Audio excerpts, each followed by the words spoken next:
Okay, तो waves का discussion करना था हमें। तो साउंड वेव्स में BB2 से बता दो। BB3 तो शायद BB3 तक शायद हो गए थे, फिर भी अपन BB2 BB1 में भी कोई डाउट हो तो पूछ सकते हो। BB1 में कोई डाउट? BB1 तो काफी बार पूछवा चुका हूँ मैं आपसे। BB2 से बता दो। सर इलिस्ट्रेशन 4 बता दीजिए। Illustration 4। Two speakers S1 and S2 are driven by same amplifier. They are placed at position shown in XY plane. XY plane में उनकी position दिखा रखी है। At what angle theta of mean position from O will the sound intensity drop to minimum for first time? तो हमें जो question दिया है, पहले तो उसका डायग्राम बोर्ड पे देख लेते हैं हम। हमारे पास कुछ इस तरह का डायग्राम दिया हुआ है। हमारे सोर्सेस यहाँ पर रखे हुए, this is S1, this is S2 and the distance is given is 1 metre. ये डिस्टेंस आपको 1 मीटर पता है, ठीक है।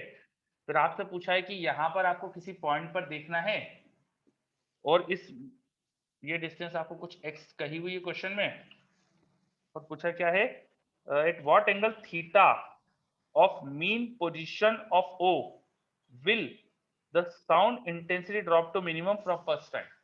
तो ये मीन पोजीशन जो O दिखाया है, यहां से किस एंगल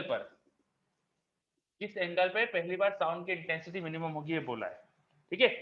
अगर अपन आखिरी में देखें तो उन्होंने साउंड की स्पीड दी है और फ्रीक्वेंसी भी दी है। तो साउंड की जो स्पीड दे रखी है हमको वो है 330 मीटर पर सेकेंड, और जो फ्रीक्वेंसी दे रखी है वो दे रखी है 660 हर्ट्ज। तो इनसे देख के मैं ना साउंड की वेवलेंथ निकाल सकता हूँ। वेवलेंथ इनटू फ्रीक्वेंसी, यही वेव स्पीड होती है। तो वेवलेंथ आ जाएगी V/F करोगे तो हाफ मीटर आ जाएगा, है ना। V/F करोगे तो हाफ मीटर आ जाएगा। तो 1/2 मीटर ये साउंड की अपन को वेवलेंथ मिल गई। अब क्वेश्चन में कुछ बताया नहीं है, ये x कितना है बताया नहीं है। x उनको बताना चाहिए था क्वेश्चन में। तो मुझे डायग्राम है ना थोड़ा सा ये YDAC जैसा लग रहा है, यंग डबल स्लिट एक्सपेरिमेंट जैसा। ये दो स्लिट्स है, उनसे लाइट वेव जाके एक पॉइंट में मीट कर रही है यहाँ। तो YDAC जैसा ही क्वेश्चन लग रहा है। तो मैं मान ले रहा हूँ कि x जो है बहुत बड़ा है। Let x is greater than this 2 metre. तो अगर ऐसा होगा तो YDAC मान सकता हूँ फिर तो मैं। YDAC में थीटा एंगल पे हमें जो पार्ट डिफरेंस दिखता था, याद करो d sin थीटा होता है। YDAC पढ़ा है आपने। d इन स्लिट्स के बीच की डिस्टेंस 2 मीटर हो जाएगी, है ना। और sin थीटा, और आपको यहाँ क्या चाहिए, मिनिमा। मिनिमा होने के लिए यहाँ पर मैक्सिमम बनेगा सेंटर पे। मिनिमा बनने के लिए पार्ट डिफरेंस अपन को multiple of odd multiple of λ/2 चाहिए। तो ऑड मल्टीपल अपन मिनिमम क्या लिख सकते हैं, 1 इंटू λ/2। लेमडा की वैल्यू डाल दो तो 2 इंटू साइन थीटा, लेमडा की वैल्यू हाफ थी, हाफ बाय 2 ये 1/4 हो गया, 1/2 और आया तो साइन थीटा 1/8। तो थीटा आ गया साइन इनवर्स 1/8। थीटा आ गया साइन इनवर्स 1/8, ठीक है। तो मैंने मान लिया कि ये YDC जैसा है, तो ये आंसर आ गया। वैसे अब मैं मान सकता हूँ क्योंकि इन्होंने कुछ कहा भी नहीं है इसके अंदर। अब पूछा है कि eight what angle will he here maximum. Maximum कब सुनाई देगा, तो मैक्सिमम के लिए पार्ट डिफरेंस को लेमडा ले लेना। लेमडा ले लोगे तो मैक्सिमम आ जाएगा, ठीक है। देखो उन लोगों ने भी शायद यही करा है। चलो, और BB2 में और कोई डाउट? सर यहाँ फ्रॉम फर्स्ट टाइम मतलब फर्स्ट जो जहाँ टाइम मतलब मैक्सिमम देखो बन रहा है वहां से। इस पॉइंट से थीटा पूछा है उन्होंने, तो थीटा यस की सर, मिनिमम वैल्यू कहाँ होगी, यहाँ होगी, 0 होगी। यस अगर सर, धीरे धीरे जाएंगे तो थीटा बढ़ेगा। फर्स्ट टाइम मतलब थीटा की सबसे कम वैल्यू जहां पर मिनिमा है। तो थीटा की सबसे कम वैल्यू जहां मिनिमा है वहां पार्ट डिफरेंस λ/2 होगा। अगर मैं 3 यस सर, λ/2 लेता यहाँ तो थीटा थोड़ा बड़ा आता, 5 λ/2 और बड़ा आता। तो सबसे छोटा थीटा क्या होगा मिनिमा के लिए, जब यहाँ मान लूंगा मैं, है ना। Yes sir. चलो, और BB2 में कोई doubt?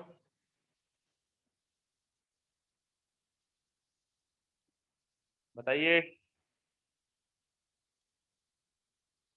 Any doubt in BB2? Fifth sir, हाँ, फिफ्थ। फिफ्थ। चलिए, velocity of sound is 330 meter per second and wavelength is 1.5 meter with a time interval of 10 power minus 3 second. Related phase difference will be। Time interval में phase difference पूछा है। तो wave का जो phase होता है, याद करिए जो साइन के अंदर टर्म लिखते हैं अपन ओमेगा टी माइनस के, इसी को पूरे को फेज बोलते हैं। अब उन्होंने फेज का डिफरेंस पूछा है और टाइम का डिफरेंस दिया है। तो फेज ओमेगा टी माइनस के एक्स होता है, अगर मैं फेज डिफरेंस को टाइम डिफरेंस के साथ लिखूंगा तो ये आएगा इक्वेशन।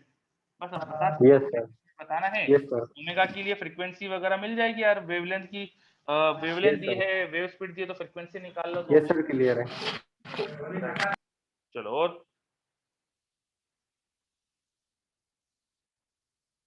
और बताइए सर 8 भी बता दिए।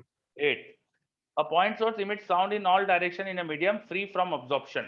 2 point A and B are at distance 9 meter and 25 meter from source. At this point ratio of amplitude of wave will be। अच्छा, कोई सोर्स है, वहां से कुछ डिस्टेंस r1 पे एक पॉइंट है, वहां पे जो इंटेंसिटी होगी, यहाँ पर जो इंटेंसिटी होगी साउंड की, याद करो अपन लिखते थे सोर्स की पावर अपॉन 4πr², है ना। सोर्स की पावर है यहाँ पे पी क्या है, पावर, ठीक है। और इंटेंसिटी एम्पलीट्यूड स्क्वायर के प्रोपोर्शनल होती है, तो हम इनको देखकर ऐसा बोल सकते हैं कि amplitude will be proportional to 1/r, amplitude will be proportional to 1/r। Yes sir. बस, तो एम्पलीट्यूड का रेशियो बताना है मुझे दो डिस्टेंसेस पे, तो r का इनवर्स रेशियो हो जाएगा, वो हो गया क्वेश्चन, ठीक है। Yes sir. चलिए गुड, और बताइए।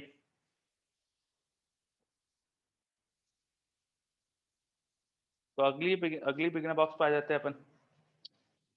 अगले बिगिनर बॉक्स से पहले इलस्ट्रेशन जो भी है उसमें भी कोई डाउट तो पूछ सकते हो आप। BB3 पे आ जाते।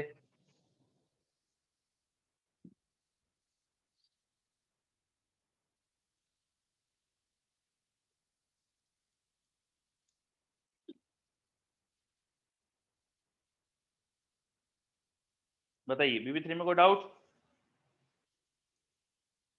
Sir 6 For stationary wave produced in organ pipe, both ends are antinode and there is at least one node in between.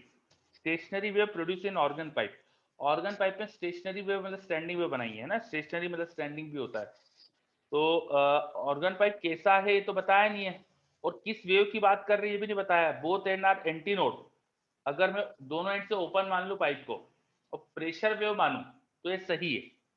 अगर मैं प्रेशर वेव मानूं तो ये सही है, ठीक है। प्रेशर का दोनों एंड पे एंटी नोड होता है, सॉरी गलत उल्टा बोल दिया मैंने, sorry I am very sorry. Yes sir, pressure का दोनों एंड पे नोड होता है ना, प्रेशर का दोनों एंड पे नोड होता है।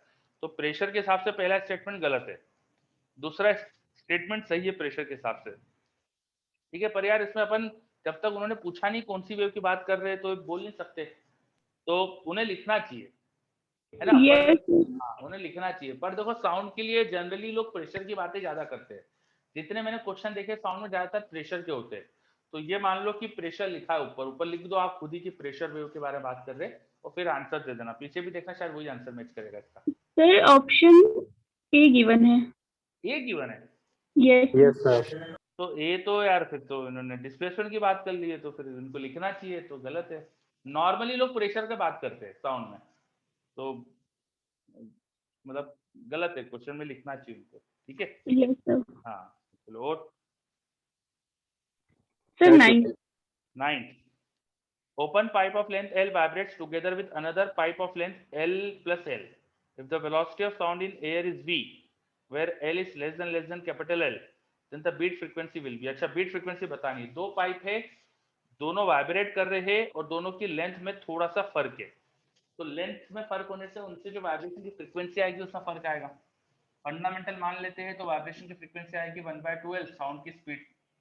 एक में लेंथ कैपिटल एल है तो उसमें फ्रीक्वेंसी ये होगी, दूसरे में लेंथ जो है वो capital L plus small L है, उसमें फ्रीक्वेंसी ये होगी। अब बीट फ्रीक्वेंसी पूछिए तो इनका डिफरेंस ले लो, है ना। बीट फ्रीक्वेंसी डेल्टा एफ आ जाएगा, तो b/2 तो कॉमन, यह जगह 1/L - 1/L प्लस एल। थोड़ा सा एलसीएम एलसीएम लेके सॉल्व कर दो इसे, b/2 ये ऊपर आ गया l अपॉन नीचे आ गया l प्लस एल। अब l plus L will be nearly equal to l, क्योंकि छोटा l बहुत छोटा दिया है, तो ये आंसर आ जाएगा। कैपिटल एल के कंपेयर में छोटा एल बहुत छोटा है, तो ये नियरली एल होगा, capital L into capital L square, ठीक है। Yes sir. चलो और बताओ। Sir question 12। Question 12 The pipe closed at one end. The fundamental frequency of 484 Hz is produced. The pipe is cut into two equal parts. The fundamental frequency in these two pipe is. अब बहुत interesting question हो गया है। क्या सोचा आपने इसमें, क्या करा?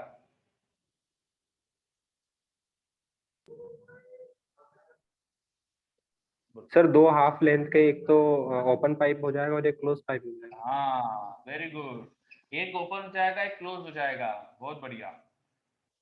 और इन दोनों की लेंथ आधी हो जाएगी ना, बीच में से काटेंगे बस। अब लेंथ से फ्रीक्वेंसी का रिलेशन क्या होता है आप जानते हो? क्लोज ऑर्गन पाइप में आता है 1/4L वेलोसिटी ऑफ साउंड। तो इसकी लेंथ अगर L थी तो यहाँ लेंथ क्या कर दी, देखो आधी कर दी है, लेंथ हाफ करी तो फ्रीक्वेंसी यहाँ डबल हो जाएगी। लेंथ हाफ तो फ्रीक्वेंसी डबल, तो इसमें फ्रीक्वेंसी 2f आएगी। और ये ओपन हो गया है, ओपन वाले में तो यहाँ नीचे 2 ही आता है, लेंथ भी आधी, लेंथ हाफ करने वाले और यहाँ नीचे 2 करने वाले। यहाँ जो फ्रीक्वेंसी आएगी वो लिखेंगे 1/2, लेंथ हाफ लिखोगे, ठीक है। तो ये 2 कैंसल होके इसका 4 टाइम दिख रहा है।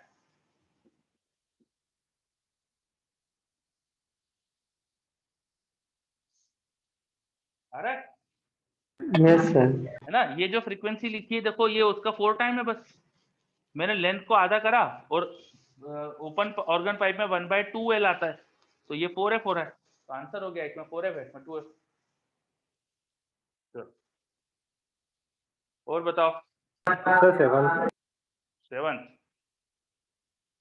Length of an open organ pipe for fundamental frequency is. Fundamental, ये जो नीचे ऑप्शन है ना वो लेमडा है। तो ओपन ऑर्गन पाइप की लेंथ λ/2 होती है, तो बी होना चाहिए इसका आंसर। वो L लेमडा है। ये सर वो समझ में नहीं आता था। हाँ चलिए। अच्छा, मैंने एंड करेक्शन शायद नहीं बताया था आपको। एंड करेक्शन भी समझ लेते हैं अपन। What is end correction? देखो, हमने माना है कि ओपन ऑर्गन पाइप में एकदम एंड पे क्या बनता है, प्रेशर का नोड। एकदम एंड पे प्रेशर का नोड है ना, प्रेशर वहां पे ज्यादा चेंज नहीं होता एटमॉस्फेयर की वजह से। पर एक्चुअली में प्रेशर का जो नोड बनता है थोड़ा सा पाइप के बाहर बनता है। एक्चुअली में पाइप के थोड़ा सा बाहर आता है। हमने जब ओपन ऑर्गन पाइप में हमने स्टैंडिंग वेव क्रिएट कराई थी, तो हमने बोला था पाइप की length should be multiple of λ/2। ऐसा क्यों कहा था? क्योंकि यहाँ पर भी प्रेशर का नोड, यहाँ पर भी प्रेशर का नोड। तो प्रेशर का नोड पाइप से थोड़ा सा बाहर होता है, थोड़ा सा बाहर होता है। कितना बाहर होता है? वो डिस्टेंस होती है E, and E is equal to 0.6 R, where R is the radius of the pipe. Pipe की रेडियस अगर R हो तो इतना डिस्टेंस बाहर नोड बनता है। तो असल में नोड वाले पॉइंट यहां हो जाएंगे, नोड वाले पॉइंट यहाँ और यहाँ है, तो यहाँ और यहाँ की जो डिस्टेंस होगी वो होगी L + 2E। तो हमें लिखना चाहिए यहाँ पे 2E + L should be equal to n time λ/4 λ/L। ये छोटा सा λ/2 आएगा, सॉरी। हाँ, ये छोटा सा करेक्शन होता है यहाँ पे। लेंथ ऑफ पाइप को अपन को 2E ज्यादा लेना पड़ती है, तो फ्रीक्वेंसी आएगी यहाँ पे 1/2 लेंथ। लेंथ को लिखेंगे L + 2E into velocity of sound. और ऐसी and correction close organ pipe में भी होती है। क्लोज ऑर्गन पाइप में जो खुला एंड होता है वहां से E डिस्टेंस बाहर नोड होता है, तो पाइप की इफेक्टिव लेंथ हो जाती है E + L। अगर पाइप की लेंथ L है तो आप उसे E + L लेंथ कर लोगे। वहां पे फ्रीक्वेंसी का फॉर्मूला आ जाता है क्लोज ऑर्गन पाइप में फंडामेंटल। ये n लिख दो यहाँ पे। अगर जनरल की बात करें और जनरल की बात करें तो 2n - 1 या 2n + 1 अपॉन 4L, और L हो जाएगा L + E। तो बेसिकली पाइप की लेंथ आपको थोड़ी सी ज्यादा लेना पड़ती है एंड करेक्शन को अगर यूज करें तो। ये जो E लिखा है इसे क्या कहते हैं अपन? And correction.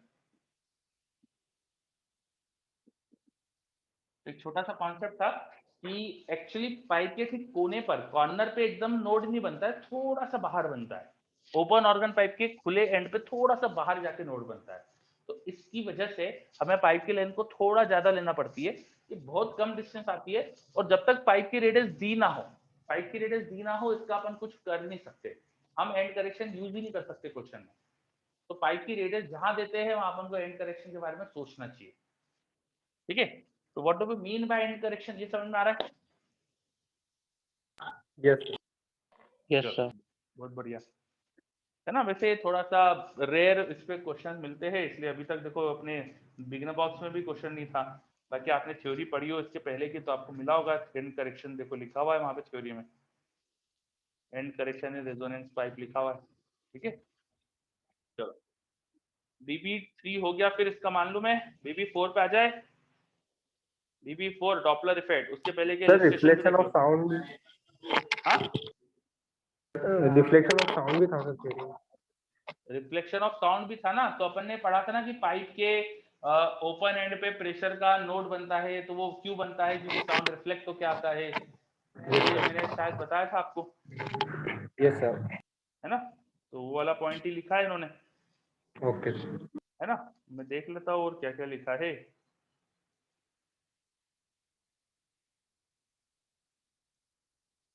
Standing wave sound लिखा था, रिफ्लेक्शन ऑफ साउंड वेव वही तो बात लिखी है इन्होंने, सेम जो अपन ने बात करी थी। ठीक है, तो आप पढ़ना, वही लिखा है जो बताया था मैंने।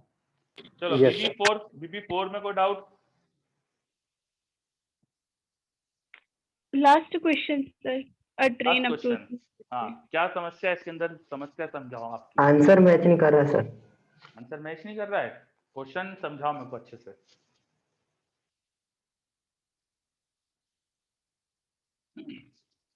सर क्वेश्चन गिवन है, एक ट्रेन है जो कि रेलवे पे मूव कर रही है सर। ठीक है, वो उसकी स्पीड हमें गिवन है सर 72 किलोमीटर पर आवर, और उससे उससे साउंड प्रोड्यूस हो रहा है सर, वो उसकी विस्लिंग हो रही है। तो मीटर पर सेकंड में स्पीड बताओ। अच्छा, यही गलत हो गया सर। यही गलत हो गया। 20 सर। चलो, ट्रेन 20 मीटर पर सेकंड की स्पीड से चल रही है। आगे अब क्या बोला आगे? पर्सन खड़ा है सर एक इधर वाले एंड पे। हाँ, तो यहाँ का एक पर्सन है, 400 मीटर की डिस्टेंस पे यहाँ एक आदमी खड़ा है, खड़ा कर देते एक आदमी अपन। फिर क्या करना है? इसको क्या फ्रीक्वेंसी सुनाई दे रही है सर? इसको क्या फ्रीक्वेंसी सुनाई दे रही है, कब? जब कहा ये है क्वेश्चन में? बस ये 300 मीटर है सर। साउंड की फ्रीक्वेंसी तो बताया दिया है और तुमने मेरे को बताया ही नहीं है। A train approaching a railway crossing at a speed of 72 km per hour sounds a short whistle at a frequency of 640 Hz when it is at 330 meter away from the crossing. तो crossing से 330 metre दूर, question में 330 लिखा है और diagram में 300 दिया है, ये तो अजीब बात है। The speed of sound in air is 330 metre per second. मैं 300 मान रहा हूँ क्योंकि 3-4 वाला ट्राइंगल बन जाएगा, तो वो 300 देना चाह रहे होंगे क्वेश्चन में, है ना। साउंड की स्पीड 330 मीटर पर सेकेंड है, तो साउंड वेव जो ट्रेवल करेगी उसकी स्पीड भी है 330 metre per second, sound wave की वेलोसिटी ऑफ साउंड। आगे क्या बोल रहा है? Road intersect the crossing perpendicularly, what is the frequency heard by person standing on the road at a distance of 400 metre from the crossing. तो इस आदमी को क्या फ्रीक्वेंसी सुनाई देगी? तो क्या करूं मैं, क्या करूं बताओ, कैसे करो इस क्वेश्चन को सॉल्व? ट्रेन की वेलोसिटी लेंगे सर इस डायरेक्शन में। हाँ, कंपोनेंट अपरेंट फ्रीक्वेंसी क्या होती है? Real frequency into velocity of sound minus velocity of, क्या लिखते हैं यहाँ? ऑब्जर्वर की क्या लिखूं, कितनी है? 0 sir. 0 divide by velocity of sound minus velocity of source. Source कौन है अब की बार? ट्रेन। ट्रेन कितनी स्पीड से चल रही है? 20 से, पर उसका ये कंपोनेंट लेना पड़ेगा, तो ये एंगल कितना आएगा? 20 cos theta sir. 20 cos theta लेना पड़ेगा। थीटा कितना 15 मीटर पर सेकंड। कितना आएगा? cos थीटा क्या होगा? थीटा होगा 400 और 300 है तो 53 डिग्री। cos 53 कितना होता है? 3/5। 3/5। तो 20 इंटू 3/5 कर दो, कितना हो जाएगा? 12 आएगा। सही है। Yes sir. चलो, तो ये आ गया हमारे पास फॉर्मूला। अब मुझे लगता है कि आप कर सकते हो, तो बताइए अब ये क्वेश्चन में क्या Yes, sir. समस्या थी, क्या हम कर नहीं सकते थे? सर मैं वो कन्वर्ट करना भूल गई थी, यूनिट किलोमीटर पर आवर दिया था। तो देखो अभी छोटी सी गलती से कितने बड़ी चीज हो गई कि एग्जाम में क्वेश्चन नहीं बनेगा आपसे। मतलब ऐसी छोटी छोटी चीजें होती है यार, देखो जो एग्जाम में बस अवॉइड करो तो सारे क्वेश्चन बन जाएंगे। ठीक है। Yes sir. सर ये ऑब्जर्वर का भी कभी मोशन होता, वेलोसिटी होती ऊपर के साइड या फिर कोई तो उसको भी अपन कंपोनेंट ले लेते हैं, है ना, हॉरिजॉन्टल कंपोनेंट। जो जो इस लाइन के अराउंड कंपोनेंट है वो ले लेते हैं। Yes sir. ठीक है। चलो अब Yes. आपको क्या करना चाहिए, आपको सारे इलस्ट्रेशन भी सीख करना चाहिए, क्योंकि हम लोग जो इसमें इलस्ट्रेशन डालते हैं ना वो ऐसे क्वेश्चंस होते हैं जो थोड़े ट्रिकी रहते हैं। तो कई बार हम थ्योरी पूरी क्लास में नहीं ले सकते, इसलिए क्वेश्चंस के फॉर्म में इलस्ट्रेशन में दे देते हैं। ठीक है। जैसे एक इलस्ट्रेशन मुझे दिख रहा है जो अच्छा है, क्वेश्चन नंबर 4, कुछ illustration number 4, worked out illustration का 4, वो करना आप लोग। ठीक है, सभी करना, सारे ही करना चाहिए। ठीक है। तो करिएगा फिर, है ना। आपकी रेस में कोई डाउट, रेस में 2 कोई डाउट? Second sir.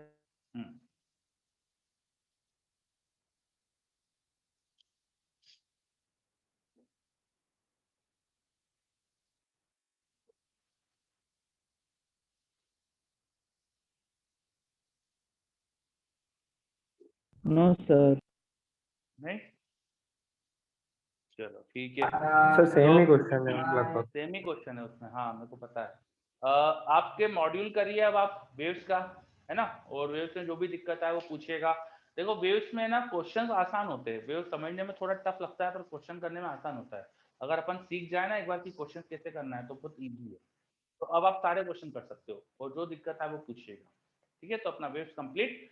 अब आपका क्या टॉपिक चल रहा है उधर, विवेक सर जो ले रहे हैं, हो गया क्या पूरा? यस सर, हो गया। हो गई सब? Yes sir. अच्छा, डॉपलर इफेक्ट ऑफ लाइट रह गया है मेरे पास, अमन का है डॉपलर इफेक्ट ऑफ लाइट रह गया है। अच्छी चीज याद दिला दी अमन ने, डॉपलर इफेक्ट ऑफ लाइट, इस पे भी कई बार क्वेश्चन आ जाते हैं। तो लाइट में भी डॉपलर इफेक्ट होता है। हम अगर मूव करें, सोर्स कोई लाइट का सोर्स कोई स्टार हमसे मूव करके जा रहा हो तो उसकी वजह से भी हमें लाइट की फ्रीक्वेंसी थोड़ी सी बदली हुई लगती है। तो लाइट के लिए जो फॉर्मूला होता है वो थोड़ा सा अजीब है, उसको याद रखना पड़ेगा आपको। एपरेंट फ्रीक्वेंसी का फॉर्मूला होता है F into root over velocity minus V upon C plus V, C minus V upon C plus V. इस तरह से हमारे पास फॉर्मूला बन के आ जाता है, C minus V upon C plus V, where c is speed of light and v is velocity of source।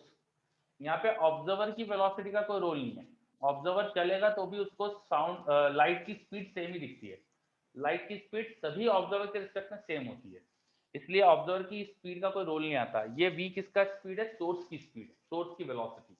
और अगर ये सोर्स साउंड लाइट की डायरेक्शन में चल रहा है, जिस डायरेक्शन में लाइट चल रही है, अगर हमारा सोर्स भी उधर ही आ रहा है, मान लो यहाँ से अपन देख रहे हैं, ठीक है, यहाँ से हम देख रहे हैं, ऑब्जर्वर यहाँ है और लाइट की डायरेक्शन में सोर्स चल रहा है, तो उसकी स्पीड को आपको प्लस लेना है और उल्टा जा रहा है तो माइनस में लेना है ना।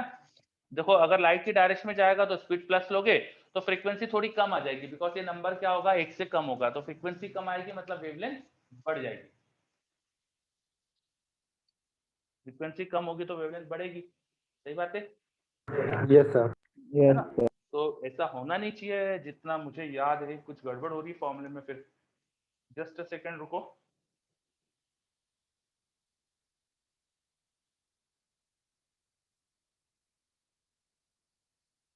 जस्ट अ सेकंड, इसमें कुछ फॉर्मूला तो सही है यार, बिल्कुल सही लिखा है अपन ने, 1 minus V square by C square 1 minus V by सी।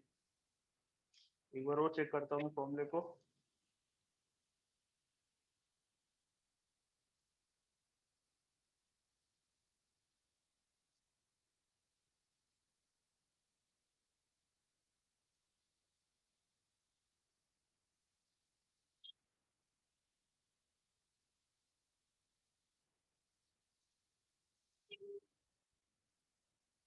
अच्छा, फ्रीक्वेंसी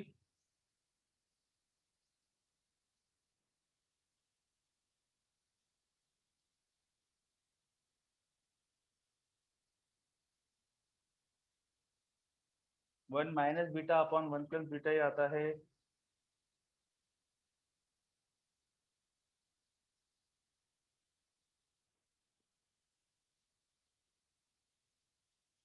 एक बार फिर से देख, जस्ट अ सेकंड।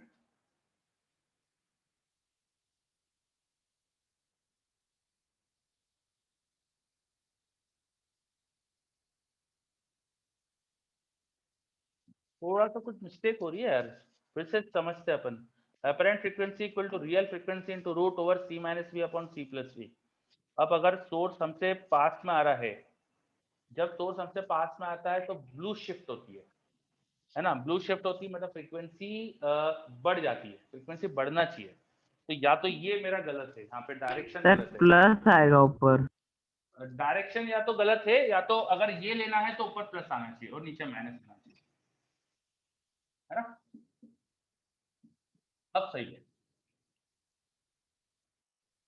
ठीक है। मतलब आपको याद रखने का सिंपल तरीका होता है कि फ्रीक्वेंसी अगर कोई सोर्स तुम्हारे तरफ आ रहा है, आपकी तरफ आ रहा है तो फ्रीक्वेंसी बढ़ी हुई मिलती है, आपसे दूर जा रहा है तो फ्रीक्वेंसी कम होती है। फ्रीक्वेंसी कम होती है तो वेवलेंथ बढ़ती है। हमसे दूर जाने वाले सोर्स की वेवलेंथ लाइट की जो आती है वो हमसे कम दिखती है, रेड कलर की तरफ शिफ्ट हो जाती है। वेवलेंथ बढ़ना मतलब कि रेड की तरफ शिफ्ट होना, इसलिए उसको रेड शिफ्ट बोलते हैं, समझे। If frequency reduces, this implies this wavelength increases।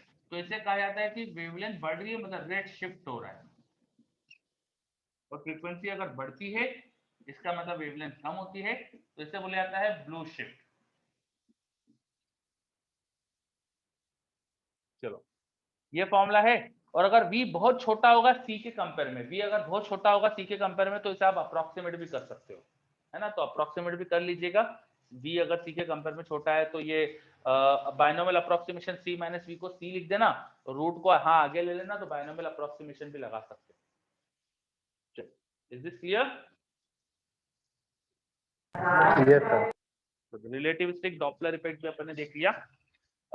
इस पे क्वेश्चन एक बार आया है जेईई मेंस में, कुछ 4-1 साल पहले आया था, उसके बाद से तो अभी कई क्वेश्चन देखा नहीं इसके ऊपर। और एनसीईआरटी में तो ये फॉर्मूला भी नहीं दिया है, एनसीईआरटी में सिर्फ वेवलेंथ का चेंज का फॉर्मूला दिया है, जो इसी से कन्वर्ट होके आता है। वेवलेंथ निकालने के लिए क्या करना है अपन को, वेव की स्पीड अपॉन फ्रीक्वेंसी कर देना है। तो अपरेंट वेवलेंथ c/f कर देना, ये f को डिनोमिनेटर में डाल देना है यहाँ पे, तो वेवलेंथ का फॉर्मूला मिल जाएगा आपको। तो वेवलेंथ निकालने का क्वेश्चन थोड़े आते थे, अब तो बहुत कम आ रहे हैं आजकल, पर फिर भी हमको याद तो होना चाहिए। चलिए, इज दिस क्लियर? फॉर्मूला समझ में आया? Yes sir. हाँ, और बाकी इसका ज्यादा डेप्थ में जानना नहीं, फॉर्मूला कैसे आया क्या आया, ये अभी रिलेटिविस्टिक फॉर्मूला है, तो रिलेटिविस्टिक चीजों का अपन को थोड़ा देखना पड़ जाएगा, थोड़ा टाइम लग जाएगा, और इतना टाइम इस पे डिवोट करना बनता नहीं है। मतलब कि इस पे क्वेश्चन रेयर आता है तो इतना टाइम भी डिवोट करो, और अल्टीमेटली सिर्फ फॉर्मूले में वैल्यू डाल के क्वेश्चन होते हैं। तो थोड़ा सा फॉर्मूला याद रखो और कुछ आइडियाज याद होना चाहिए, जैसे कि वेवलेंथ बढ़ने को रेड शिफ्ट बोलते हैं। एक्चुअली हमारा पूरा यूनिवर्स एक्सपांड कर रहा है, तो यूनिवर्स के एक्सपांशन की वजह से हमसे, जैसे अर्थ पे कोई खड़ा है तो उससे किसी स्टार का डिस्टेंस बढ़ ही रही है। अगर यूनिवर्स एक्सपांड कर रहा है तो डिस्टेंस बढ़ रही है, मतलब स्टार्स आपसे दूर जा रहे हैं, और स्टार्स आपसे दूर जा रहे हैं, और ये फैक्ट है कि रेड शिफ्ट होती है। स्टार से आने वाली जो लाइट है वो रेड शिफ्टेड है, तो रेड शिफ्ट होने के लिए फ्रीक्वेंसी कम ही होना चाहिए। तो वहीं से मैंने देखा कि यार फ्रीक्वेंसी तो कम ही होना चाहिए, कोई हमसे दूर जाएगा स्टार तो फ्रीक्वेंसी कम होती है। तो ये ऐसा याद रख सकते हो, क्योंकि यूनिवर्स में रेड शिफ्ट हो रही है, इससे अपन बोलते हैं कि यूनिवर्स एक्सपांड हो रहा है। आ रहा है समझ में? Yes sir. चलिए, तो ये अपना एक Doppler effect, relativistic Doppler effect भी देख लिया। और उधर आपका कुछ बच रहा है क्या? आपकी आज क्लास होने वाली है, जितना मुझे बताया था सर ने, आज आपकी क्लास होगी इवनिंग में, है ना। तो जो आपका लॉजिक गेट और जो सब बचा हुआ है, जो बताया था टॉपिक आए थे, वो वहां हो जाएगा, ठीक है। Yes sir. सर वो स्क्रू गेज और वर्नियर कैलिपर बचा था, सर ने बोला था आपसे बात कर लेंगे। Screw gauge and vernier calliper, yes ठीक है। तो सर। स्क्रू गेज और वर्नियर कैलिपर अपन कर सकते हैं, तो अपन अभी कंप्लीट कर लेते हैं screw gauge and vernier calliper, yes sir. है ना। यस सर, उसके क्वेश्चंस भी आए थे। हाँ, क्वेश्चन आते हैं screw gauge and vernier calliper. वैसे मैंने स्क्रू गेज वर्नियर कैलिपर के लिए आपको सजेस्ट करा था कि रिकॉर्डिंग देख लेना पहले ही, मतलब कि आपको एग्जाम में आते रहते हैं ना, इसलिए मैंने पहले ही रिकॉर्डिंग आपको बोला था कि पिछले मेंस के पहले ही आप देख सकते हो। बाकी अपन को करना तो चाहिए, अभी कंप्लीट कर लेते हैं अपन vernier calliper and screw gauge. देखो वर्नियर कैलिपर, पहले वर्नियर कैलिपर स्टार्ट करते हैं। इट इज अ डिवाइस जो हम लेंथ मेजर करने के लिए यूज करते हैं, और ये लेंथ को नॉर्मल स्केल से भी ज्यादा प्रिसीजन से मेजर करके देता है। आपकी जो नॉर्मल स्केल होती है, जो अपन स्केल यूज करते हैं, उसमें आपने देखा होगा नॉर्मल स्केल में उसमें मार्क्स जो होते हैं एक 0 मार्क के बाद अगला मार्क होता है 1 सेंटीमीटर पे, और जिसके बीच में 10 लाइनें होती है। ठीक है, नॉर्मल स्केल अगर आपने अच्छे से देखी हो तो 0 से 1 सेंटीमीटर के बीच में टोटल 10 लाइन है। इसका मतलब उसमें 1 सेंटीमीटर को 10 पार्ट में डिवाइड करा हुआ है। 1 सेंटीमीटर को 10 पार्ट में डिवाइड करेंगे तो 1 mm, उसमें 2 मार्क के बीच की गैप होती है 1 mm। तो नॉर्मल स्केल 1 mm की प्रिसीजन से मेजर करती है। कोई भी चीज को जब मेजर करेगी तो 1 mm, 2 mm, 3 mm, ये इस तरह की लेंथ मेजर कर सकती है। अगर हमें mm से भी ज्यादा प्रिसीजन चाहिए, से भी ज्यादा प्रिसीजन चाहिए, तो ये स्केल काम नहीं कर सकती, क्योंकि इसका जो लीस्ट काउंट है, the minimum length which it can measure is only 1 mm। Vernier calliper एक ऐसा इंस्ट्रूमेंट है जिसका प्रिसीजन और ज्यादा और अच्छा है, उसका प्रिसीजन और छोटा है, उसका लीस्ट काउंट और कम है, उसे हम यूज करते हैं। काम कैसे करता है वो, बहुत ही सिंपल सा उसका वर्किंग होती है। पहले वर्किंग समझते हैं, फिर अपन इंस्ट्रूमेंट का डायग्राम देखेंगे। पहले वर्किंग समझते हैं वर्नियर कैलिपर की। मान लीजिए ये मेरे पास स्केल है जिससे मैंने कुछ मार्क्स बना रखे हैं। ये 0 मार्क है, उसके बाद first, second, third, fourth, fifth. फिलहाल मैं 5 ही मार्क दिखा रहा हूँ आपको ताकि अपन अच्छे से डायग्राम बना पाए। तो कोई स्केल है जिसमें 5 मार्क्स है, और हर 2 मार्क के बीच की डिस्टेंस आपको पता है, इसे मैंने बोल दिया MSD। 2 मार्क्स के बीच की डिस्टेंस जो है उसे बोला MSD। MSD मतलब main scale division, main scale के 2 मार्क की डिस्टेंस, मेन स्केल डिवीजन। ठीक है, इसी के पास में मैंने एक और स्केल इससे चिपका के रखी हुई है, एक और स्केल बिल्कुल इससे चिपका के रखी हुई मैंने, एक स्केल मैंने और इससे चिपका के रखी हुई है ना। और दूसरी स्केल में जो मार्किंग है चालू 0 से हो रही है, और जब इधर की दोनों एज, दोनों स्केल की ये वाली जो एज है बिल्कुल अलाइनमेंट में है, तो 0 और 0 बिल्कुल अलाइनमेंट में है। दिख रहा है आपको, ये स्केल 1 और ये नीचे की स्केल 2, दोनों की इधर की जो एज है बिल्कुल अलाइनमेंट में है, तो दोनों के 0 अलाइनमेंट में, बिल्कुल एक वर्टिकल लाइन पे 0 आ रहे हैं। पर दूसरी स्केल में मैंने मार्क थोड़े से कम डिस्टेंस पे बनाए हैं, तो जब इसके 5 मार्क्स हो रहे हैं ना, तो उसके 6 बना दूंगा मैं। 1, 2, 3, 4, 5 और 6। मेन स्केल में मैंने टोटल 5 लाइंस बनाई थी, और नीचे स्केल पे मैंने 6 लाइन बना दी। समझ आ रहा है ना? मैंने इक्वल डिस्टेंस रखी है, सबके बीच की डिस्टेंस इक्वल है। तो नीचे स्केल के 2 मार्क की जो गैप है इसे मैंने बोला VSD। क्या बोला? VSD। जो दूसरी स्केल है उसे बोलते हैं वर्नियर स्केल। क्या नाम देते हैं? Vernier scale. वर्नियर नाम के मैथमेटिशियन या इंस्ट्रूमेंट डिजाइनर थे, उन्होंने स्केल बनाई थी, उनके ऑनर में वर्नियर स्केल बोलते हैं। बाकी ज्यादा हिस्ट्री तो आप बाद में पढ़ लेना। तो ये 2 मार्क की गैप है वर्नियर स्केल डिवीजन, और इधर 2 मार्क की गैप है मेन स्केल डिवीजन। और वर्नियर स्केल डिवीजन हमने देखो कम रखा है, एक्चुअली मेन स्केल के 5 मार्क वर्नियर के 6 मार्क से मैंने कोइंसाइड कराया है, तो डेफिनेटली वर्नियर के अंदर स्केल के 2 मार्क की गैप कम होगी, है ना।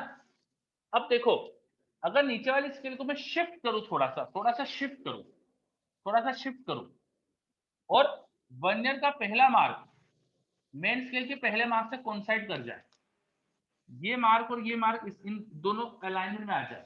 मैं डायग्राम बनाता हूं, ये मेन स्केल बनाई और ये वर्नियर स्केल बनाई।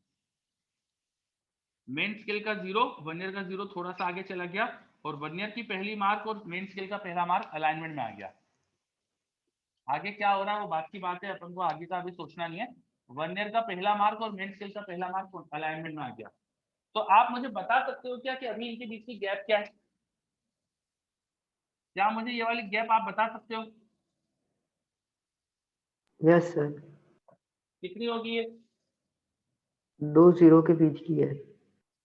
नहीं, 2 0 के बीच की गैप, यस बिल्कुल सही। ये कितनी होगी? आपको मेन स्केल डिवीजन पता है, आपको वर्नियर स्केल डिवीजन की लेंथ पता है, आपको ये वाली लेंथ पता है, आपको ये वाली लेंथ पता है। तो दोनों को माइनस कर देंगे। बिल्कुल सही। सबको क्लियर है क्या? Yes sir. सभी बच्चे ध्यान से देखिए, मैं रिपीट नहीं करूंगा, इस चीज पे वापस नहीं आऊंगा फिर। अभी कोई डाउट हो तो पूछ लो। Sir mark clear? 6 and 6 तो भी अलाइन है क्या? हाँ, 5 and 6 अलाइनमेंट में थे, बिल्कुल सही है ना। मेन स्केल का 5th मार्क और नीचे वर्नियर का 6th मार्क अलाइनमेंट में था।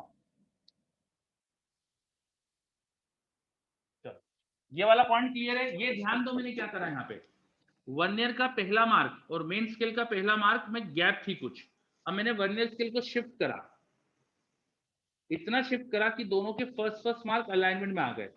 दिख रहा है? दोनों के फर्स्ट मार्क अलाइनमेंट में आ गए, ये दिख रहा है? Yes sir. Yes sir. ठीक है।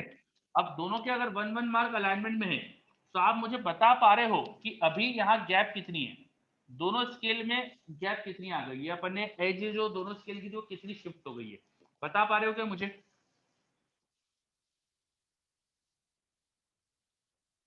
वर्नियर के 2 मार्क की गैप आपको पता है, मेन स्केल के 2 मार्क की गैप पता है, तो आप मुझे बता पा रहे हो ना कि अभी ये गैप कितनी है? Yes sir. कितनी है बताओ जल्दी से। MSD minus VSD। MSD minus VSD, very good, है ना। तो आपने ये लेंथ मेजर कर ली ना एक तरह से, आपको इन दोनों के बीच की गैप पता है, मतलब इतनी लेंथ आप मेजर कर सकते हो। Yes sir. ये इस इंस्ट्रूमेंट का लीस्ट काउंट हो गया, इतनी लेंथ आप मेजर कर पा रहे हो। ठीक है, चलो अगला केस देखते हैं। मान लो मैंने वर्नियर स्केल को थोड़ा सा और शिफ्ट करा, वर्नियर स्केल को थोड़ा सा और शिफ्ट करा।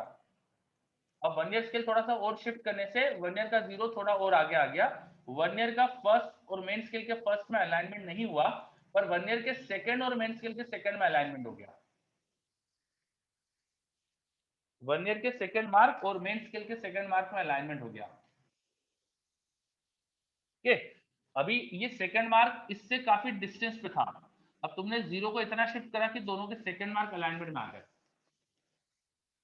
ठीक है, तो आप मुझे बताओ मैंने कितना शिफ्टिंग करी है, मुझे बता सकते हो क्या? 2 times of least count। 2 times of least count, बिल्कुल सही। this gap should be 2 times of MSD minus VSD। तो ये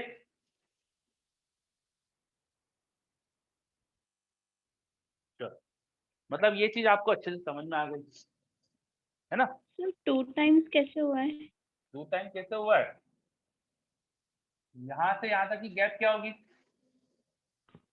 2 MSD सर, और ये गैप क्या होगी? 2 VSD सर। और ये सेकंड लाइन अलाइनमेंट में है, तो यहाँ गैप कितनी होना चाहिए 0 0 के बीच की? Yes sir, 2 MSD minus 2 VSD। Yes sir. बिल्कुल सही है ना। तो जब सेकंड लाइन अलाइनमेंट में होती है तो 0 और 0 की गैप आपको मिलती है इतनी, सिंपल सी बात। ठीक यस है, सर। चलो ये अगर समझ में आ गया तो अपना वर्नियर कैलिपर का वर्किंग आपको समझ में आ गई।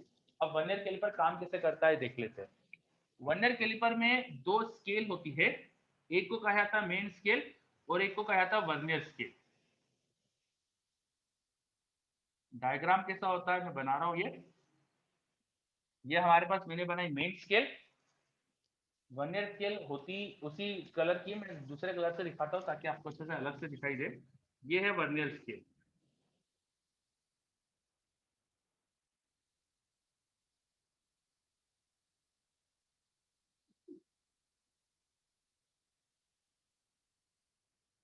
थोड़ा सा गलत हो गया मुझसे, सॉरी, इससे बनाना पड़ेगा।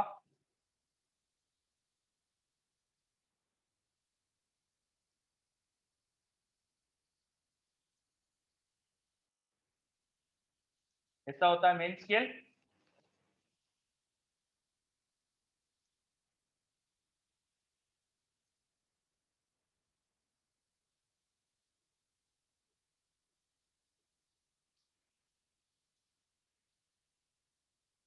और ऐसा होता है हमारे पास वर्नियर स्केल।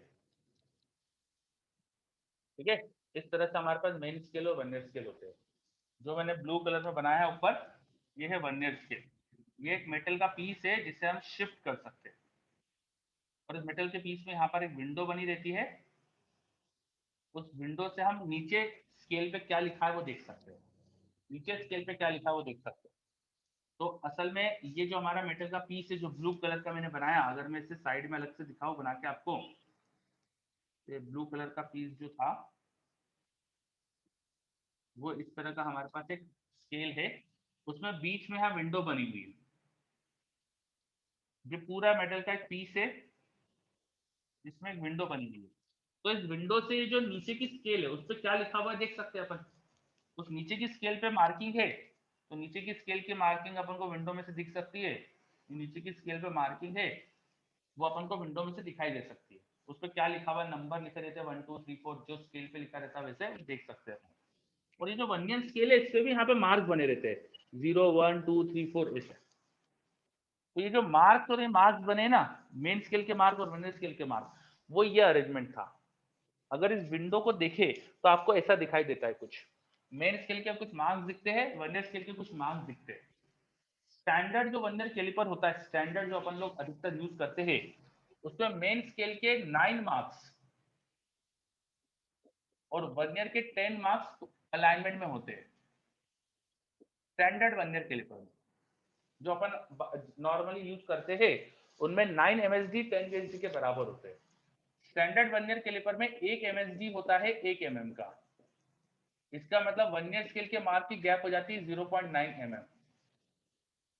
तो ये जो लीस्ट काउंट आती है इनका डिफरेंस, वो आता है इनका डिफरेंस 0.1 mm। जो अपन स्टैंडर्ड वर्नियर कैलिपर यूज करते हैं अधिकतर वो 0.1 mm का लीस्ट काउंट रखता है। पर लीस्ट काउंट कैसे निकालना है वो आपको ऐसे दिमाग लगा के निकालना पड़ेगा, MSD VSD के डिफरेंस से निकालना पड़ेगा। ऐसा रटना मत है, हमेशा क्वेश्चन में बदलाव, क्वेश्चन में चेंज हो सकता है, तो जो क्वेश्चन में दिया उस हिसाब से करना पड़ेगा। ठीक है, ये डायग्राम होता है। अब क्या करते हैं, जब हमें किसी चीज की लेंथ मेजर करना होती है तो मेन स्केल को पकड़ के वर्नियर स्केल को यहाँ शिफ्ट करते हैं, मेन स्केल को होल्ड करके वर्नियर स्केल को शिफ्ट करते हैं। और जिस भी चीज की लेंथ निकालनी है उसे इन जॉस के बीच में, इन दोनों को कहा जाता है जॉस, उस जॉस के बीच में हम अलाइन कर देते, जमा देते। तो अगर मैं शिफ्ट करूंगा तो शिफ्ट करके क्या डायग्राम बनता है वो भी एक बार बना देता हूं।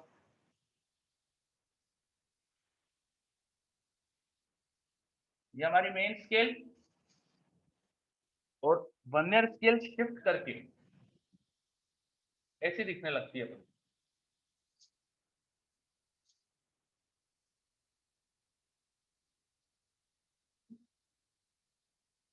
ये हमारी वर्नियर स्केल, वर्नियर स्केल को शिफ्ट करा अगर मैंने तो वर्नियर स्केल यहां पहुंच जाती है, वर्नियर स्केल यहां पहुंच जाती है और मेन स्केल यहां। अब जिस भी चीज की लेंथ में मेजर करना है उसकी लेंथ मेजर करने के लिए उसे यहां लगा दो। जैसे कोई रॉड की लेंथ मेजर करना है तो उस रॉड को यहाँ पे फिक्स कर दो अच्छे से। ये कोई रॉड है जिसकी लेंथ मेजर करना है तो उसको यहाँ फिक्स कर दिया, है ना। मेन स्केल पे मार्क्स बने हुए रहते 0 1 2 3 4 ऐसा करते करते करते करते। ठीक है, अब वर्नियर में जो विंडो बनी हुई है उस विंडो से नीचे देखो, उस विंडो से वर्नियर का 0 कहाँ है वो देखो। वर्नियर का 0 मेन स्केल के किन्हीं मार्क्स के बीच में होगा, मेन स्केल के किन्हीं दो मार्क्स के बीच में होगा। वो किन दो मार्क्स के बीच में वो डायग्राम में अलग से दिखा रहा हूँ क्योंकि वो छोटा छोटा हो रहा है, ढंग से दिख नहीं रहा होगा। तो मान लो ये मेन स्केल थी और नीचे वर्नियर स्केल थी। ठीक है, वर्नियर पे जो 0 लिखा हुआ है वो मेन स्केल के suppose this mark was 25 centimetre बता रहा है ये, और ये 25.1 बता रहा है। वर्नियर स्केल के मार्क्स में ये 25 सेंटीमीटर का मार्क है, 25 के बाद जो अगला मार्क होगा 25.1 पे होगा, है ना। नॉर्मल स्केल जो अपनी होती है बिल्कुल वैसे ही वर्नियर स्केल की नॉर्मल स्केल होती है मेन स्केल। तो अभी अपन को ये समझ में आ रहा है कि जो वर्नियर का 0 है, वर्नियर का जो 0 है वो मेन स्केल के 0 पे पहले अलाइनमेंट में था। जब दोनों जॉ चिपके हुए रहते हैं तो वर्नियर का 0 और मेन स्केल के 0 बिल्कुल अलाइनमेंट में होते हैं। वर्नियर का 0 और मेन स्केल के 0 बिल्कुल अलाइनमेंट में होते हैं। दोनों जॉ के बीच में जब गैप 0 है तो दोनों 0 बिल्कुल एक वर्टिकल लाइन पे आते हैं।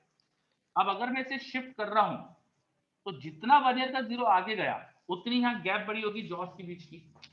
ये जॉस की बीच की गैप उतनी ही होगी जितना वर्नियर का 0 आगे शिफ्ट करा है आपने। Am I clear? Yes sir. Yes sir. है ना?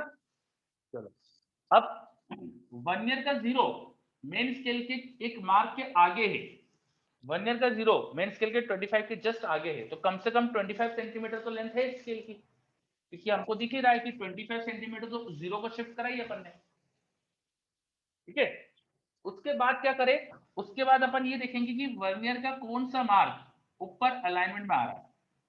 वर्नियर का कौन सा मार्क ऊपर अलाइनमेंट में आ रहा है।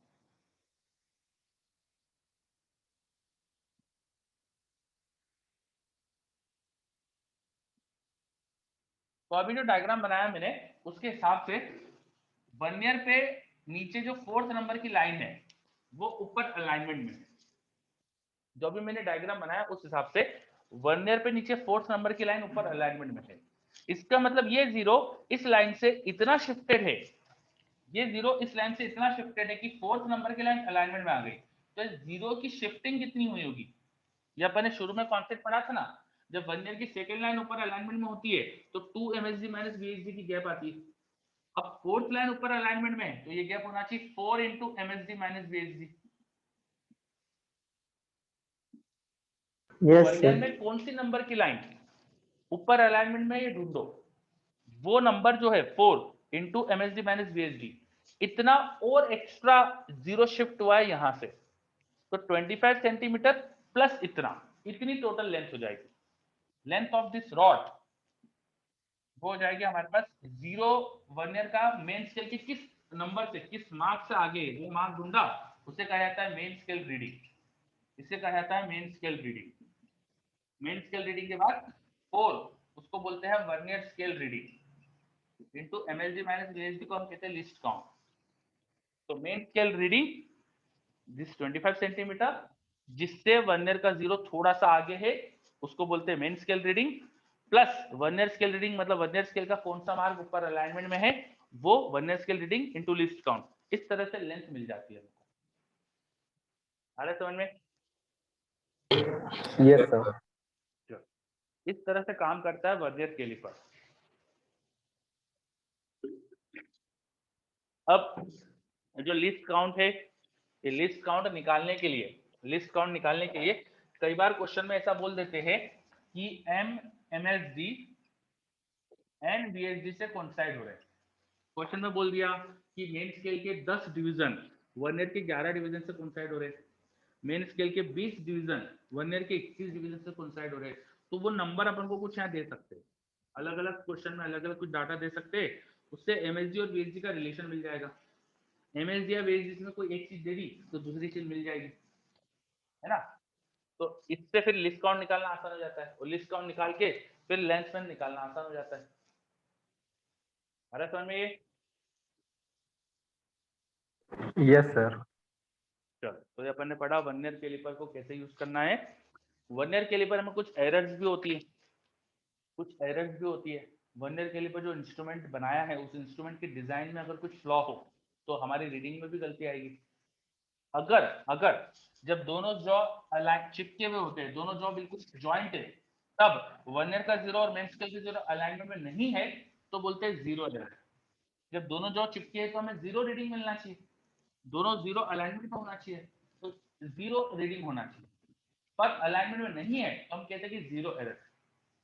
तो 0 एरर क्या होती है, जब इंस्ट्रूमेंट 0 रीडिंग देना चाहिए पर 0 रीडिंग दे नहीं तो बोलते हैं 0 एरर है। वर्नियर में भी 0 एरर हो सकती है। 0 एरर हर किसी इंस्ट्रूमेंट में हो सकती है। हर इंस्ट्रूमेंट जब जैसे कोई बैंगिंग मशीन है, वजन तोलने की मशीन, अब उस पर कुछ नहीं रखा है तो 0 मिलना चाहिए, और उसमें कुछ मान लो कुछ उस पर रखा नहीं है तब उसमें 20 ग्राम वजन दिखा रहा है तो उसमें 0 एरर है 20 ग्राम की। वैसे ही अगर इंस्ट्रूमेंट 0 के अलावा कुछ रीडिंग दे तो जितनी रीडिंग दे रहा है उतनी 0 एरर है। जब 0 देना चाहिए रीडिंग, 0 ना दे, जो भी रीडिंग दे रहा है उतनी 0 एरर है। क्लियर? Yes sir. चलिए, तो ये ध्यान रखिएगा आप 0 एरर को किस तरह से निकालना होता है। 0 एरर निकालने के लिए क्या करते हैं, when instrument should show 0 reading and it is showing some other reading, जो भी रीडिंग वो शो कर रहा है that is error in it. अगर वो पॉजिटिव रीडिंग शो कर रहा है तो पॉजिटिव 0 एरर है, नेगेटिव रीडिंग शो कर रहा है तो नेगेटिव 0 एरर है। पॉजिटिव रीडिंग शो कब करेगा? दोनों जॉज जब चिपके हुए हैं और वर्नियर का 0 मेन स्केल के 0 से आगे है, वर्नियर का 0 मेन स्केल के 0 से आगे है और वर्नियर की कोई सी लाइन ऊपर की लाइन से अलाइनमेंट में है, ठीक है, वर्नियर की कोई सी लाइन ऊपर से लाइन में अलाइनमेंट में है, तो ये है पॉजिटिव 0 एरर। यहां होती है पॉजिटिव 0 एरर। जो भी 0 एरर आती है वो हमेशा फाइनल रीडिंग में से माइनस कर देना चाहिए, -0 एरर, और 0 एरर भी साइन लेना चाहिए हमेशा, ठीक है। अगर पॉजिटिव टाइप की 0 एरर है तो यहाँ पे प्लस साइन के साथ 0 एरर को सब्ट्रैक्ट कर दो। कभी कभी नेगेटिव 0 एरर भी होती है। नेगेटिव 0 एरर कब होती है? देखो, मान लीजिए मेन स्केल का 0 यहाँ है और वर्नियर का 0 थोड़ा पीछे शिफ्ट हो गया इधर, नीचे किस स्केल का 0 दिखाया? वर्नियर का 0। जब दोनों जॉ चिपके हुए हैं, in that case vernier scale का 0 मेन स्केल के 0 से थोड़ा लेफ्ट में है, ऐसा केस है, तो यहाँ नेगेटिव 0 एरर है। अब नेगेटिव 0 एरर में थोड़ा ट्रिकी होता है। नेगेटिव 0 एरर में आपको ढूंढना पड़ता है कि कौन सी लाइन ऊपर अलाइनमेंट में आ रही है, वर्नियर की कौन सी लाइन ऊपर अलाइनमेंट में आ रही है। ध्यान दीजिएगा, यहाँ पर मैंने जो डायग्राम बनाया है उसमें वर्नियर की 3rd नंबर की लाइन मेन स्केल की 2nd लाइन के अलाइनमेंट में दिख रहा है आपको? Yes sir. यस है ना? सर। Yes sir. तो अब 0 0 की गैप कितनी होगी, मुझे बता सकते हो क्या?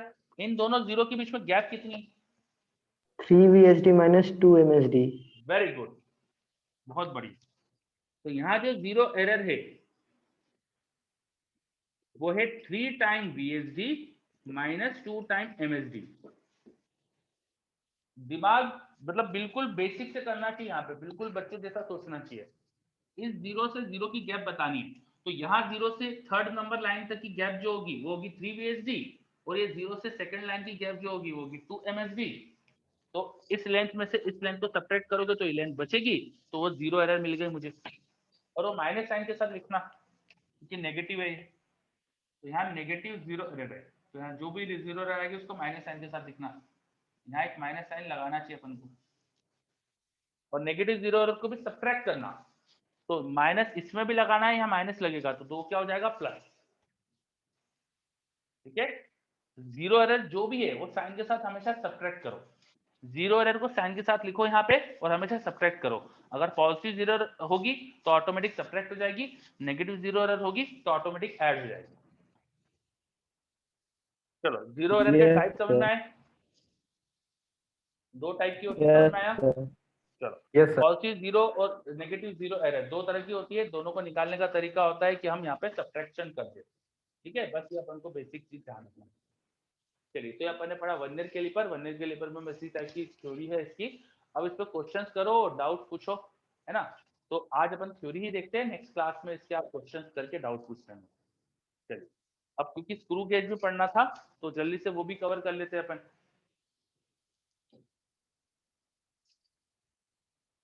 वर्नियर कैलिपर की थ्योरी में कोई समस्या किसी को? कोई समस्या है अभी तक कुछ? No sir. No sir. ठीक है, तो 18 समय स्क्रू गेज पे आते हैं अपन। आपने नट और बोल्ट देखे? नट और bolt, yes sir. Yes sir. तो शायद आपको पता होगा कि नट और बोल्ट क्या है। Just a second.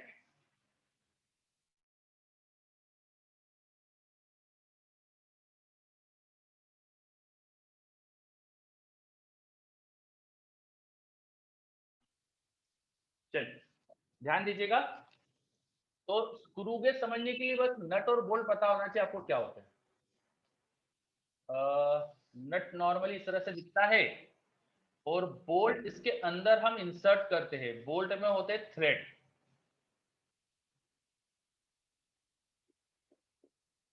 तो कुछ इस तरह का होता है बोल्ट। तो बोल्ट का एक होता है हेड इस हेड को घुमा के उसे अपन नट के अंदर या बाहर ला सकते हैं। ठीक है, तो समझ में आया किसे बोल्ट और किसे नट बोलते हैं। This is not, this is bolt. Bolt में ये रॉड होती है जो नट के अंदर जाती है और उसे हम कस सकते हैं। अब इस बोल्ट को पूरा 360 डिग्री घुमाऊं मैं, उसे एक कंप्लीट रोटेशन दूं, तो वो कुछ डिस्टेंस आगे चले जाता है नट के अंदर। इसको 360 डिग्री घुमा दूं तो कुछ डिस्टेंस नट के अंदर चले जाता है वो, am I right? इसको 360 डिग्री घुमा दूं तो कुछ डिस्टेंस वो नट के अंदर चले जाता Yes, है। sir. होता है ना ऐसा? Yes, sir. जितना डिस्टेंस वो अंदर जाता है उसे कहा जाता है पिच। जितना डिस्टेंस वो अंदर चले जाता है उसे कहा जाता है पिच। अगर मैं इसे एक 360 डिग्री का रोटेशन दूं तो ये कुछ डिस्टेंस यहाँ पे आगे शिफ्ट होता है। जो शिफ्टिंग होती है उसे कहा जाता है पिच। जितना वो आगे शिफ्ट होता है that is called pitch. Pitch क्या होता है समझ में आया? Yes, sir. चलिए बहुत बढ़िया। अब देखो अगर 360 डिग्री ना घुमाओगे, 180 डिग्री घुमाओगे तो कितना आगे जाएगा? Half rotation. Half of it. Half of pitch, है ना। मान लो 360 डिग्री समझने के लिए मैंने यहाँ पर एक लाइन बना दी थी, इस बोल्ट पे ऊपर एक लाइन बना दी थी। मैंने इस पे 4 लाइन बना दी है, बोल्ट के ऊपर 4 लाइन। जैसा मेरा बोल्ट है तो बोल्ट पे मैंने यहाँ पर 4 लाइन बना दी।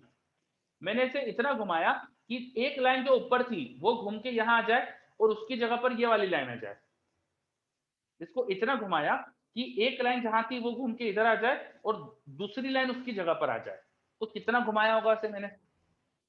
180, sir. 90 डिग्री। 4 लाइन बनाई थी मैंने। Yes sir. Yes, sir. Sir, 90. 4 line बनाई थी ना, तो एक लाइन दूसरी की जगह ले रही है, इसका मतलब 90 घुमाया होगा ना 4 लाइन में। यस तो sir. Yes, sir. 4 sir. Line मतलब, ठीक है। 4 के बदले मान लो 10 लाइन बनाता, अगर मैं 10 लाइन बनाता, मान लो 10 लाइन बनाता और मैं इसे इतना घुमाता कि एक लाइन की जगह जस्ट अगली लाइन आ जाए। अब बताओ कितना आगे बढ़ता है? 36 degree. 1/10 पिच का। आगे कितना बढ़ता? आगे कितना बढ़ता? 1/10 पिच बाय 10, है ना? Yes sir. Yes, sir. है ना, 36. पिच बाय 10 बढ़ता। मान लो मैं इसे इतना घुमाता कि एक लाइन के बदले वहां से दूसरी नंबर की लाइन उसकी जगह पे आ जाए। मैंने 10 लाइन बनाई है, इस पे टोटल 10 लाइन बनाई है और मैं इसे इतना घुमाता कि एक लाइन की जगह पर वहां से सेकंड नंबर वाली लाइन वहां आ जाए, तो ये कितना आगे बढ़ता? 2/10 1/5 2/10 of pitch. Yes, sir. Yes, समझ में आ रहा sir. है? बस ये कॉन्सेप्ट, ये अगर आ गया तो आपको स्क्रू गेज आ गया। स्क्रू गेज कुछ नहीं है, बहुत आसान सी चीज होती है स्क्रू गेज। स्क्रू गेज में हमारे पास बोल्ट और नट का एक अरेंजमेंट होता है। ये देखो, ये रहा हमारा बोल्ट, ठीक है। इस बोल्ट को एक नट में डाल के रखते हैं अपन। ये रहा हमारा नट, इस तरह से। और नट के पीछे बोल्ट यहाँ पे और थोड़ा सा बाहर निकला हुआ हो सकता है। ये बोल्ट का हेड, और बोल्ट के हेड के ऊपर, उसके ऊपर से अपन एक सिलिंड्रिकल पाइप चिपका देते हैं। तो सिलिंड्रिकल पाइप चिपकाने से अब हमें वो अंदर का दिखाई नहीं देगा, अंदर का कुछ भी दिखाई नहीं देगा। तो ये अंदर का सब दिखाई नहीं देगा, तो इसे हटा देता हूँ, ठीक है। तो ये सब दिखाई नहीं देगा, ये सब हटा दिया मैंने। तो हमें दिखेगा कुछ इस तरह से चीज। तो ये जो मुझे एक ये दिख रहा है ना, ये इसे कहते हैं हेड। एक्चुअली ये बोल्ट से चिपका हुआ है। तो इस हेड को घुमाऊंगा तो ये बोल्ट घूमेगा, हेड को घुमाऊंगा तो बोल्ट घूमेगा, ठीक है। हेड को घुमाते हैं तो बोल्ट घूमता है, और बोल्ट घूमेगा तो ये आगे पीछे जाएगा। ये हमारा बोल्ट था ना, ये बोल्ट को घुमाया तो बोल्ट घुमा, तो बोल्ट का ये वाला एंड आगे पीछे जाता है, ठीक है। अब ये जो नट था और ये जो चीज लगा, इसे बोलते हैं स्टड। स्टड और नट को एक मैंने एक है ना रॉड से जोड़ दिया, एक रॉड से जोड़ दिया ताकि मैं इसे होल्ड कर सकूं। तो बस ये जो डिवाइस बन जाता है, इसमें थोड़ा सा स्केल बना दूंगा तो स्क्रू गेज बन जाएगा। जो नट था, इस नट पर एक स्केल बना देते हैं अपन। इस नट पे मार्किंग करके हम स्केल बना देते हैं। वो स्केल इसके अंदर की दिखेगी नहीं, और मैं दिखा रहा हूँ यहाँ पे। तो नट जो होता है उस पर बनी हुई रहती है एक स्केल, उस पर ऐसे मार्क बने हुए रहते हैं, ठीक है। पर वो पूरी स्केल दिखेगी नहीं आपको, क्योंकि उसके ऊपर एक कैप आ जाती है, हेड आ जाता है, ये कैप आ जाती है उसके ऊपर। अब बोल्ट बिल्कुल यहाँ टच कर जाए, इतना ऐसे टाइट कर दो, इतना टाइट करो कि बोल्ट जाके यहाँ टच कर जाए, इतना टाइट करो कि बोल्ट जाके यहाँ टच कर जाए, है ना। उसके बाद धीरे धीरे से ओपन करो, तो जितना ओपन करोगे उसके हिसाब से यहाँ गैप बढ़ती जाएगी। सही बात है क्या? Yes Yes. सर। है ना। मान लो मैंने इसे पूरा 360 डिग्री घुमाया, इसे पूरा 360 डिग्री ओपन करा, तो यहाँ गैप कितनी आएगी? 1 pitch. 1 पिच। मान लो 2 बार फुल रोटेशन दे दिए, तो यहाँ गैप कितनी आएगी? 2 pitch. तो यहाँ पे जितने बार रोटेशन दे रहा हूँ वो पता करने के लिए कितने रोटेशन हुए, ये जो मार्क बनाते हैं ना अपन, ये अपन पिच की डिस्टेंस पे बनाते हैं। ये जो नीचे नट था ना, नट पे पिच की डिस्टेंस पे अपन मार्क बनाते हैं। तो अच्छे से पूरा टाइट कर दो, इसे पूरा टाइट कर दो, तो ये जो कैप है वो एकदम इस जीरो के अलाइनमेंट में आ जाती है। ये जो कैप की ये वर्टिकल लाइन आ रही है ना, ये बिल्कुल इस जीरो के अलाइनमेंट में आती है। तो जीरो के अलाइनमेंट में आ जाएगी और ये बोल्ट जाके यहाँ चिपक जाएगा। अब मैंने अगर इस कैप को 360 डिग्री घुमाया, तो 360 डिग्री घुमाऊंगा तो यहाँ पिच के बराबर गैप आएगी, ये कैप भी पीछे शिफ्ट होगी। जब मैं इसे ओपन करता हूँ तो बोल्ट पीछे शिफ्ट होता है, तो ये कैप भी पीछे शिफ्ट होगी, तो कैप पीछे शिफ्ट होगी और अब इस ये वाला मार्क दिखने लगेगा। तो जितना पीछे शिफ्ट हुई है वहां पर एक लाइन बना दी, तो हमें समझ में आ जाएगा पूरा 360 डिग्री घुमाए। एक और बार घुमाओ तो सेकंड लाइन दिखने लगेगी, थर्ड लाइन दिखने लगेगी, फोर्थ लाइन दिखने लगेगी। तो ये जो स्केल हमने नट पे बनाई थी, जिस इससे हमको पता चलने लगता है कितनी बार कंप्लीट रोटेशन हुआ है, इसका 1 बार 2 बार 3 बार कितनी बार पूरा रोटेशन हुआ है, वो हमको समझ में आ जाएगा कि यहाँ पे कितने मार्क दिख रहे हैं। आ रहा है समझ में? Yes, sir. Yes, sir. ठीक है। उसके अलावा अब ये जो पूरी कैप रहती है, ये अंदर का कुछ दिखता नहीं इसमें से, इस पे भी हम मार्किंग बना देते हैं, 0 1 2 3 4 ऐसा सो ऑन, ऊपर ऐसे मार्क्स, टोटल n मार्क्स बना दिए, 0 से लेके n-1 में नंबर दिखेंगे। मतलब 100 मार्क्स अगर बनाऊंगा तो 0 से 99 तक नंबर दिखेंगे। जितने मार्क्स बनाऊंगा उससे 0 से स्टार्ट कर रहा हूँ, इसलिए एक कम यहाँ पे नंबर दिखेगा। तो मैंने यहाँ पे कुछ n मार्क्स बनाए। अब मैं इसे इतना शिफ्ट करूं, इतना घुमाऊं कि एक लाइन के बदले दूसरी लाइन उसकी जगह ले ले, इतना ओपन करूं कि एक लाइन के बदले दूसरी लाइन उसकी जगह ले ले, तो क्या होगा बताओ?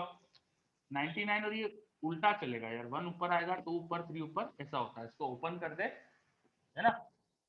ओपन करेंगे तो 1 2 3 ऐसा चलते जाएगा, नीचे n-1 n-2 ये आ गया। चलो बताओ, मैंने इसे इतना घुमाया कि 0 वाले नंबर की जगह 1 नंबर ले ले, तो ये कितना पीछे शिफ्ट होगा? 1 pitch, sir.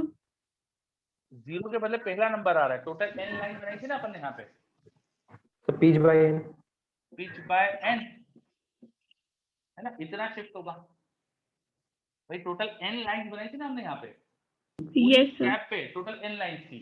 जैसे ये पेन पे मैंने बोला था ना कि जिसमें 4 लाइन बनाओ एक दूसरे की जगह लगे तो 1/4 पिच आएगा, तो यहाँ n लाइन्स होगी तो 1/n ऑफ पिच आएगा, तो pitch Yes, by n sir. इतना शिफ्टिंग होगी। तो इतना डिस्टेंस में इजीली मेजर कर सकते हो, ये डिस्टेंस हो जाती है लीस्ट काउंट। हमें अगर मैं इस कैप को शिफ्ट करूं, 0 के बदले पहली लाइन आ जाए, तो मैं समझ गया कि यहाँ पे कितना गैप बड़ी होगी, तो इतनी गैप तक अपन मेजर कर सकते हैं आसानी से। ये हो गया लिस्ट काउंट, है ना। अब बहुत आसान है इसको वर्क कराना। इसको पहले बोल्ट को अच्छे से टाइट करो कि यहाँ से चिपक जाए। जब अच्छे से चिपक जाता है तो यहाँ पर 0 वाली लाइन के बिल्कुल अलाइनमेंट में कैप आ जाती है। जब अच्छे से बोल्ट जाके वहां चिपक जाता है तो क्या दिखता है हमको, मैं बनाता हूँ। वो बोल्ट बिल्कुल यहाँ पे चिपक जाता है। जब बोल्ट बिल्कुल यहाँ पे चिपक जाता है, मैं थोड़ा सा इसको आगे एक्सटेंड कर देता हूँ ये, ठीक है। तो हमारा जो नट रहता है उससे हमको बिल्कुल एक 0 वाली जो लाइन होती है उसके बिल्कुल अलाइनमेंट में हमें कैप दिखती है।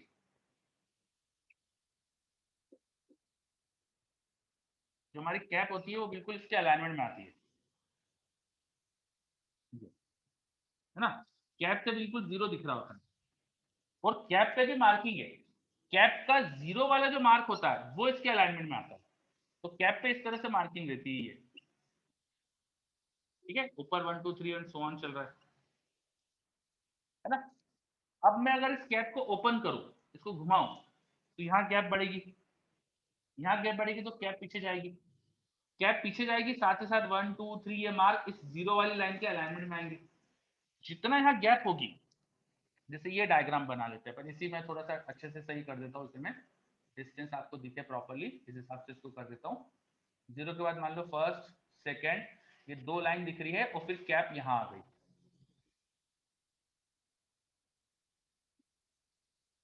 इस तरह से दिख रहा है अपन,